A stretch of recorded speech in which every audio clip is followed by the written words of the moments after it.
So let's go ahead and start that separation process. So I'm going to go and do this from the front view. And I need to review my image here just to make sure that I get the right one. So looks like the top shelf is going to go all the way out and the bottom shelf also goes all the way out. And that will automatically give us the these edges here. Then we're also going to go in and select the interior frame. We're going to go and separate that, and then we'll go ahead and separate the rest of it right after that. So starting off at the top here, I'm just going to go and select the top shelf and the bottom shelf, holding down Control. And then I'm going to deselect all the pieces that I do not need, which are all these guys there. I'm going to go ahead and say detach. Press OK, and we're going to detach as object, and I'll just call this frame. And let's go ahead and work on that frame. So I'm selecting the frame, and I'm going to go ahead and press Alt-Q just to isolate it, because I need to close off these holes. So using the border tool, we're going to go ahead and find all the borders. And actually, what I want to do is I just select the entire thing, and it's going to automatically find all the borders for you. As long as you got all the right ones in the first place. So I'm going to press Cap, and that will close all those off. Let's get out of isolation mode. There we go. So now we have that. And let's continue on. So I'm going to again grab Polygon, select this guy. Oops. Let's get into the right object. There we are. Select through here and here, holding down Control. And then I'm going to use Alt to deselect all the areas that I do not want. And then detach. And we'll call that frame number 2. And then let's press Alt-Q to isolate that. And it looks like we isolate the wrong one there. So let's go back. This one, Alt-Q. Border. And I can even press Control-A if I want to. And it has all the borders. Just go and verify that there's no mistakes in there. That way you don't find out later on. And then we're going to go ahead and press Cap. Get out of isolation mode. And then back to the front view. All right, so we have the outside frames. So now we're going to be working on the interior shelves here. So let's do that. So let's go ahead and grab this object, Polygon. Let's select these guys. And the interior ones as well.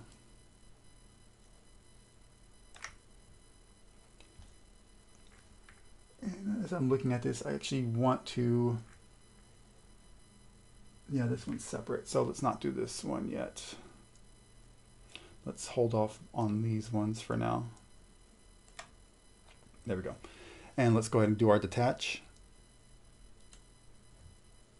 And we'll call this shelf. Let's call it 1 for now. And now we can go ahead and select those. And now we're going to go ahead and do our border. Select them all and cap.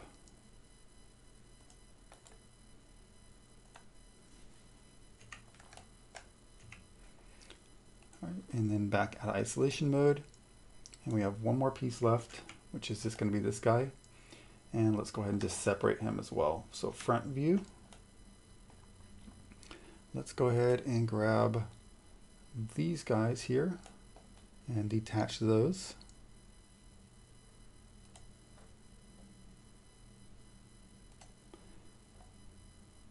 And while we're here, I'm just going to go ahead and finish off the rest of it.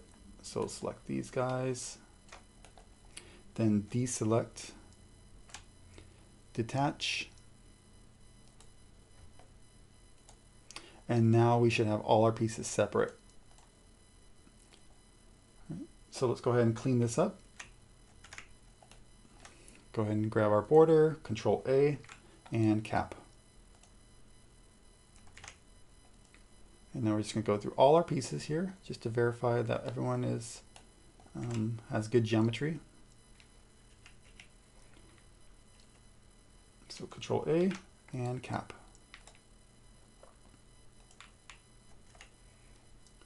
And let's see, did we get these guys yet?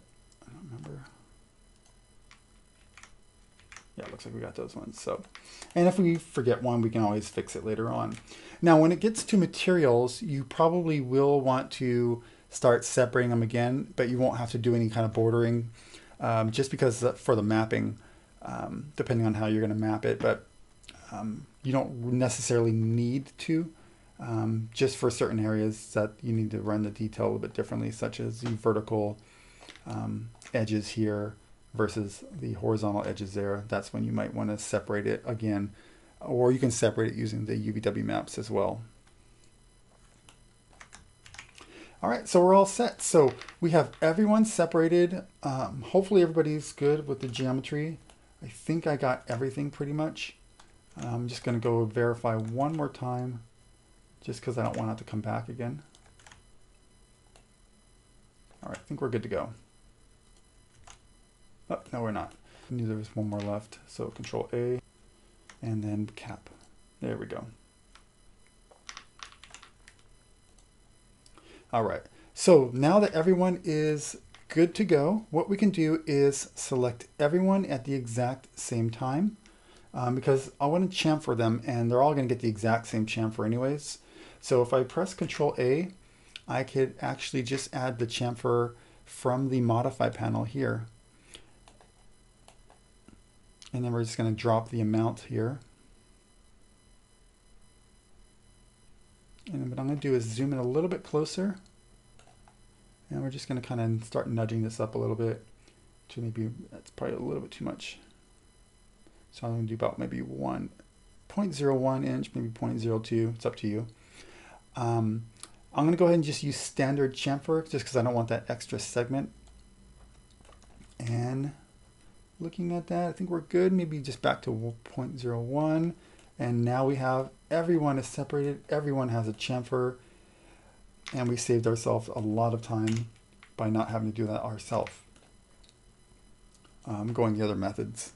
So I'm going to go ahead and see what this looks like in ambient occlusion. So I'm just going to go ahead and switch this guy out to clay. And that'll give me a fairly good idea of what that's going to look like. And we can see the separation going on. So I know that when I render, we're going to have good separation. All right. So hopefully that made sense on why I did it this way. Hopefully that technique will help you out in the future for any modeling. But if you have any questions, please leave me some comments below and I will be more than happy to answer those. All right. Till next time, take care.